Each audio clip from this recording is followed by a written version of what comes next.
I mean, the Ukraine war is a war that should never have happened. And by the way, my son Connor went over to Ukraine and fought over there, and he fought in the Kharkiv offensive because, you know, he looked at Putin as a bully who had invaded this country. The war really was about security. It wasn't about territory for the Russians. And what they, you know, the Russians for 30 years, since 1992, have been saying you cannot put NATO in Ukraine because the Russians been invaded three times through Ukraine. The last time when Hitler invaded them, he killed 1 out of every 7 Russians.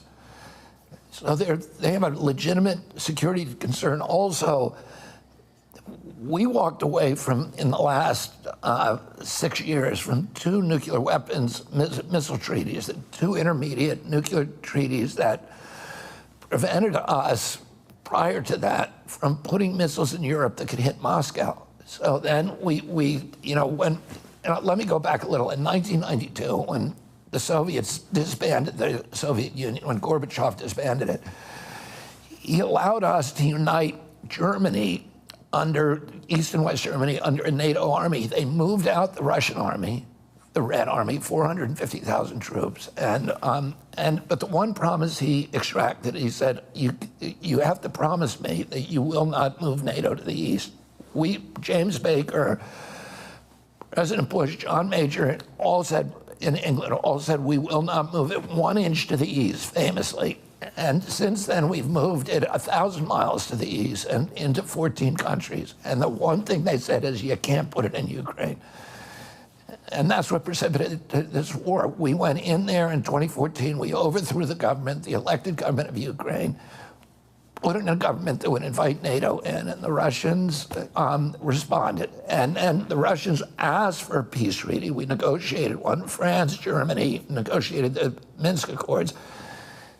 And then we double-crossed the Russians and wouldn't sign it. And then in April of 2022, Zelensky negotiated another agreement and initialed it with Putin.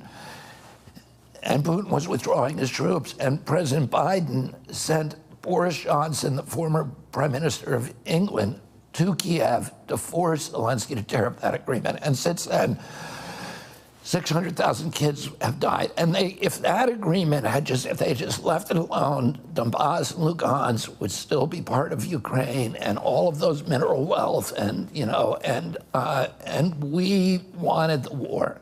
And we've spent $200 billion, which, by the way, we need in this country. We've got a lot of desperate people in this country now. And we can't afford to be engaged in wars that are this close to nuclear engagement. And so Trump is going to work on that with you. I mean, that was one of the things that you united on, right? But he said from the beginning, I'll settle this. Whatever you say about President Trump, he's a real estate guy, and he'd rather do a deal than have a war. Mm-hmm. Yeah. And the Russia, I mean, it's harder now to do a good deal because the Russians have made a profound sacrifice, and they're, and now Putin said from the beginning, I'm scared they're going to use Ukraine to attack Russia. So now Zelensky has confirmed that by sending a NATO-supported invasion of Russia in Kursk. And everything the Russians were saying about this from the beginning has turned out to be true. And so, we need to settle that war, and we need to start building a community and a society. The Afghan withdrawal. Your thoughts on that? The Afghan withdrawal was a horrible calamity because it could have been done correctly. We should have taken the troops out of Afghanistan.